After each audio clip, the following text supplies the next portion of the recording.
My intention with my program, Max on Praag TV, is to be as broad as possible and to give people the option to be whoever they want to be and to find bliss in their own way, whatever that looks like. Welcome to Max van Praag TV, where we have empowering dialogues on love, intimacy, and sex.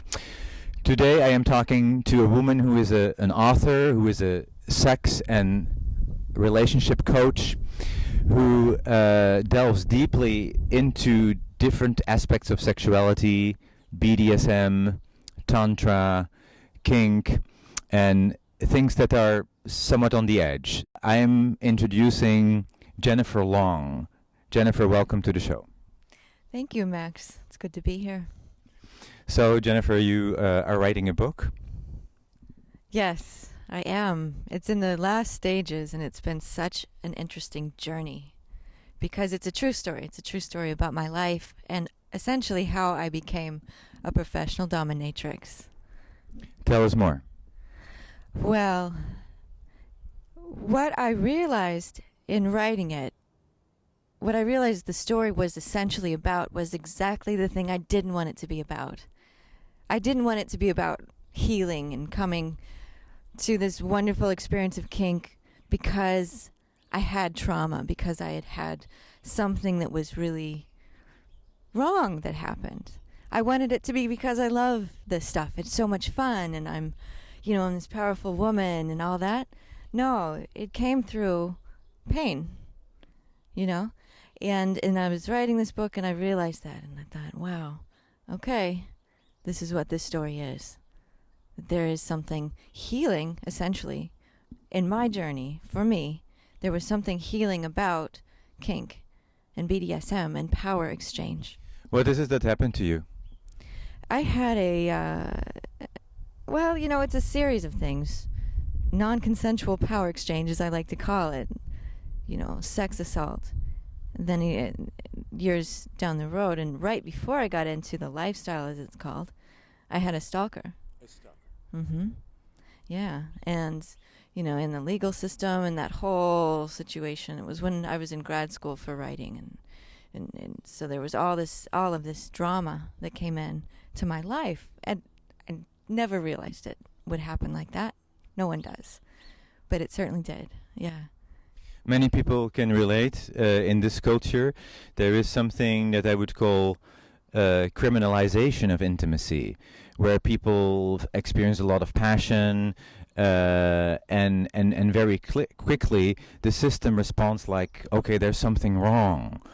Somebody is being passionate or pushy, and it's not always that there is real danger, but the cultural response is that there's something very dangerous and something very wrong, which actually intensifies what's going on. If we just look at it through the eyes of love and say, okay, somebody is a little crazy, which happens when we are in love, or somebody is very passionate, it might not escalate. Would you agree? That's interesting. Love is very passionate. Yeah, love is different. Love is full of passion, and there is this power exchange in love. It goes with the territory. I think even being in love, you submit and you surrender to those feelings a bit. But this was about control, and I think the love was very different, and maybe not even really even there at all. That's what is different about this. And there's sexuality, there's passion, there's love, and sometimes control can be an ingredient in that whole mix also. If it has consent, that being the thing, but if there's not consent, if there's not love, if there's just passion and control, it's something different. So you had this experience with this man that felt traumatic and off. At the same time, you were learning something about yourself and why you were in that situation that later gave you great insight into what works for you in relationships that are healthy. Is that correct? Yeah, I think so. I think had I known that's what I was going to learn when I went through this whole experience, I never would have guessed. But I felt so drawn to exploring BDSM after this situation resolved. BDSM, for people who don't know what it means bondage, discipline, BND, DNS, dominance and submission, SNM, sadomasochism. It's a combined abbreviation of those things that are summarized as kink, lifestyle, alternative lifestyle, and exploring darkness and sexuality. Yeah, I mean, what a world that acronym is. There's so much in it. It just, all those letters have to double for something else. You know, what a great expression on being a human being in relationship with someone, to be able to explore all those aspects and all those dynamics with somebody. It was amazing. And for me personally, I learned so much about myself, as you said, and about something broader than me too. And this through these carefully concocted scenes, which are this container for exploring those dynamics that I think are very innate, even spiritual, and very deeply human. Can you be specific about what you learned and how it got you to a new place in your life? Well, I started out as a submissive, and I found myself diving into the deep end. And wow, those experiences changed my life, you know. To understand my relationship to what was okay and what wasn't okay, you know, to not know that going in and to have to feel it out was very illuminating. And then what that evolved into was I met a man who was a male pro-dom, and he said, "Hey, let me train you. I think you could be a professional dominatrix." And I said, "Okay." That sounds like fun. Okay. And yes, there's techniques. There, you know, I was flogging this. So this was part of your path. You actually did open a practice as a professional dominatrix, where you were working with men who wanted to be dominated sexually. Yep, primarily men, some women. Yeah, and they would say, "Hey, they'd have a kind of a set of experiences that they would like to. They definitely knew they wanted, or that they were very curious about exploring. Some things that they didn't want, and within our mutual boundaries, we would concoct a scene, or I would really." Yeah. Was that a turn on for you? Oh man. Yes, in a very different way than I ever thought of sexuality as being. Before then, it was about that thing goes in that, and that's what sex is. I mean, I went to high school, I had sex ed, and you have your little friends in 5th grade who have, you know, a magazine, as it was back then, and I didn't know. And sexuality, as I explored BDSM, became this very emotional, powerful, cerebral place. And the turn on and what was possible within sexuality then was so much more than I had ever thought. And that turned me on. There were so many things about it that turned me on. Feeling somebody surrender to me and taking that energy in was deeply humbling, wonderful, and inspiring, and just, it's a spiritual, ecstatic sort of journey with somebody. And the same as to surrender and give that to someone. And to hold and to watch somebody hold that space that we create, that trust. But your true identity sexually is as a submissive or as a switch, or as a submissive. Right now? In general. You know, identity is so interesting.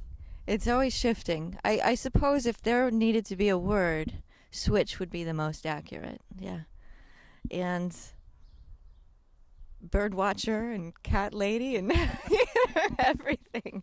We have so many different things about us to explore. It's so fun. And your book is about this, and the working title of your book is My Will Be Done.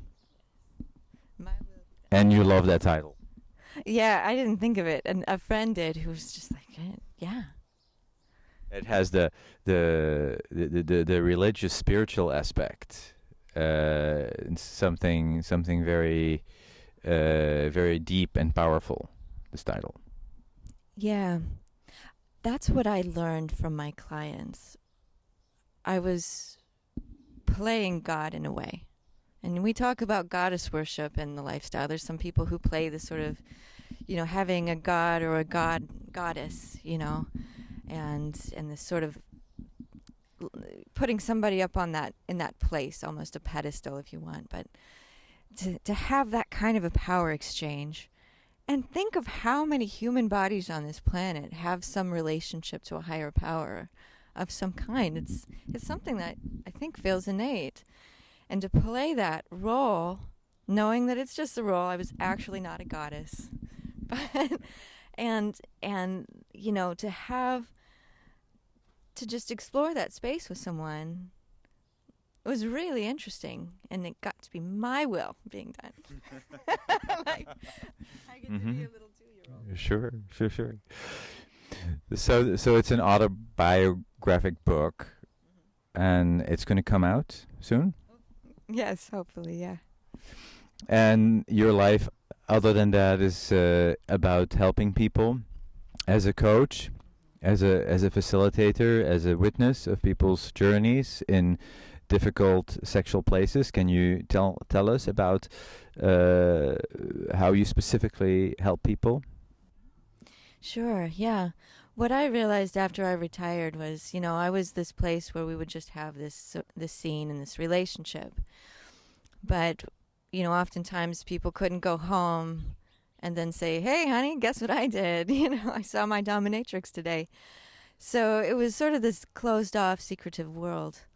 And essentially that felt to me like it didn't have that broader piece of bringing this to the world, to more people. I believe that there's a lot of healing that needs to be done in sexuality in just about every culture, but certainly this one that we all live in here in America.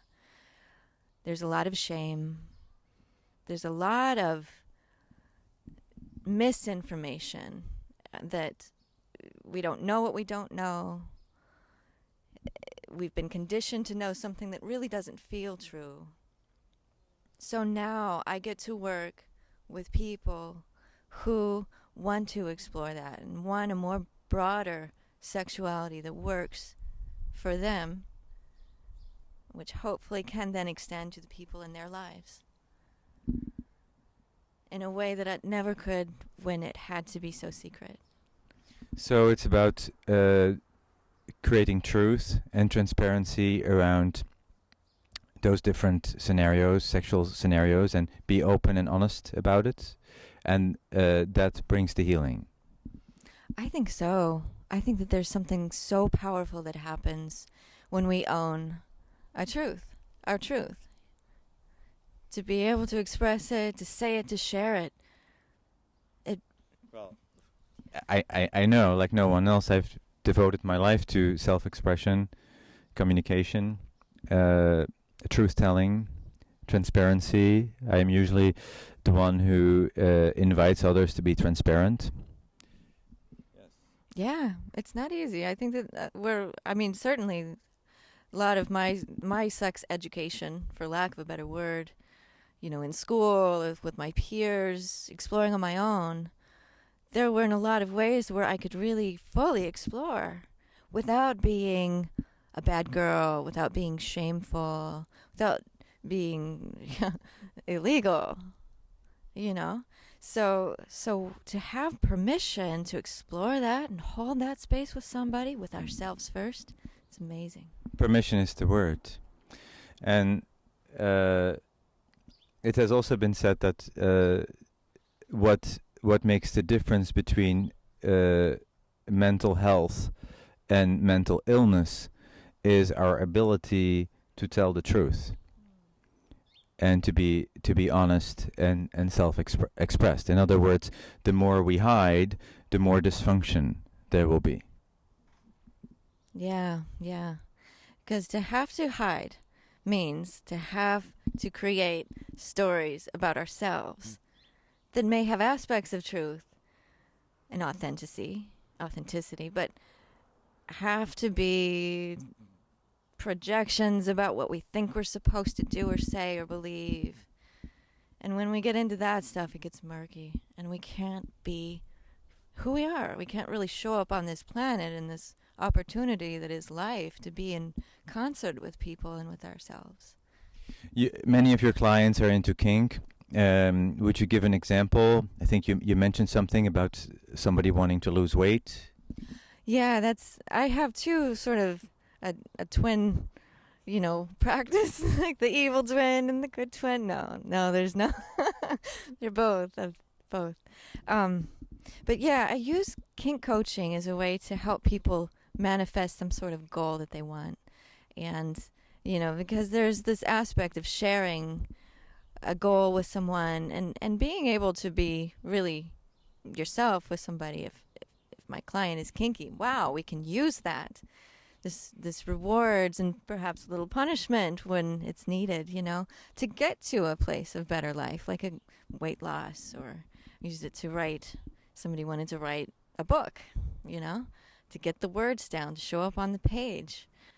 The partner becomes the disciplinarian, the coach, the person that they are accountable to for moving forward. Yeah, whatever that goal is, to have someone who's got your back, to encourage you, and to say, hey, you're not alone. Like there's out there somebody, me, who's helping and wants to midwife this process, and to use all of my tools and all of my creativity to help facilitate that. You encourage those people to have a written contract. Yeah, I think that to put something in writing, to really own what you want in those words, and then to share them with somebody is very powerful. I once was at a dinner where people were speaking very openly about these things, and there was a woman who was in a dominant submissive relationship with her boyfriend, and she said, we never argue or process or have long discussions about who is right, because it's already decided in our agreement. It's just very simple. It simplifies things and clarifies things in a power dynamic. And a power dynamic is a beautiful way for people to grow spiritually. The person who is the dominant gets to claim their power, whether it's connected to the divine, to spirit, channeling wisdom from the universe, and speaking that, and for the submissive to give up control. And not that the submissive is necessarily that the dominant is always right about everything, but it's defined in those relationships that that the submissive surrenders.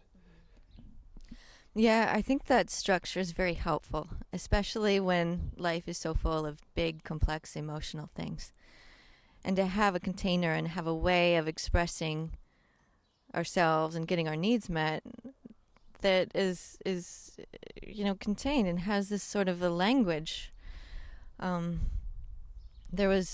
have a wonderful friendship now with this person who was my very first client, actually, and became my houseboy, and then became my slave. And that is a very special relationship, a mistress-slave, master-slave.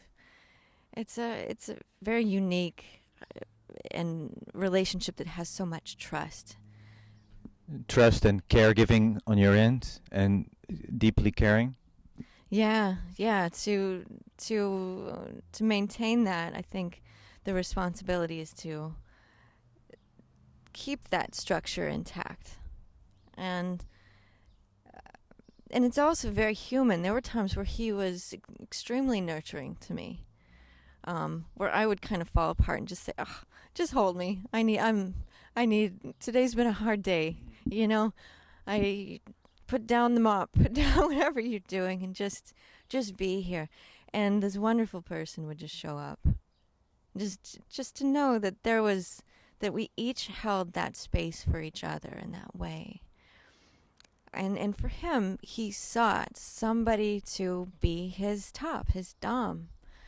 to keep him accountable, to make him be true to his word, And he had a lot of reasons for that in his life and his life experience. He's 30 years older than me. And, so to have somebody who kind of can be that counterweight, and we had this wonderful balance for a good long time, and a friendship it's very unique and wonderful. Well, you seem very happy, and I imagine that you wouldn't be so happy if your intimate life was problematic. So you have figured out what works for you, which is, I think, the most important thing for everybody, is to really go deeply and see what's based on our experiences, what it is that's truly important to us in an intimate relationship, and create those conditions based on our experience. And it seems like you have done that, and that you are a guide for other people in that realm. How does the Tantra come into this? Oh, gosh. I was so lucky to live where I used to, which was in Boulder, Colorado. And there's a great Tantra community there. And I called up this woman who was teaching a workshop. And she was from the Charles Muir Source School of Tantra. And I said, hey, I want to take a workshop here, but I'm a dominatrix, and I don't know if that's okay with you weird Tantra people. And she was like, oh, yeah, come on. And she was so much fun and so welcoming. And in my own perception, I thought, my God, here I am coming from this, we have dungeons and whips and chains, and it's like this hard, world, and Tantra is so soft and giving. Like, how could these two worlds meet? And as I explored and with Dawn Beck, of Tantric Sacred Journeys, she was a great mentor to me, and her partner Gerard, we explored. We saw, wow, there's so many similarities to this.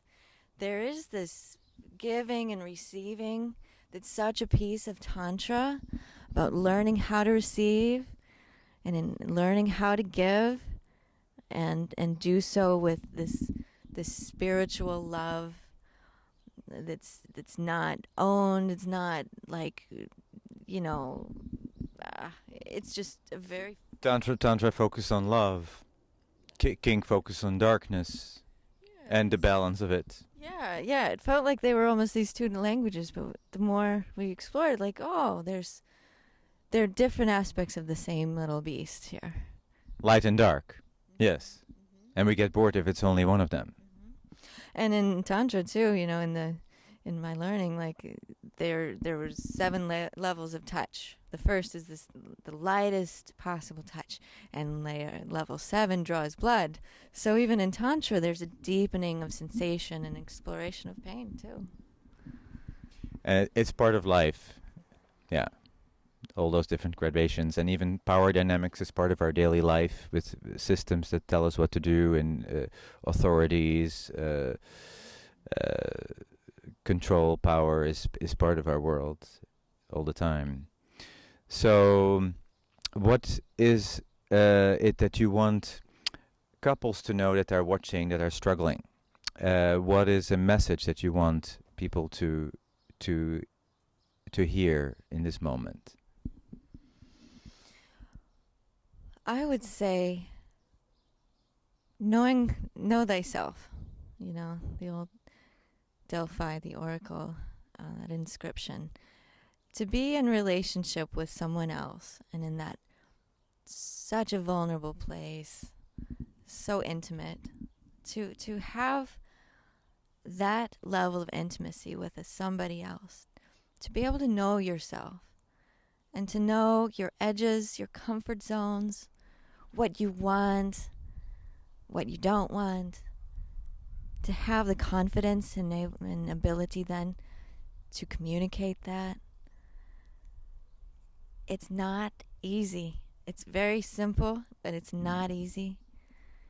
But that's really the key to a healthy relationship, or a key, And it's to be able to have that level of trust with someone, to communicate. It's important. Trust, communication, knowing themselves. What's hot for you? What's hot for me? God.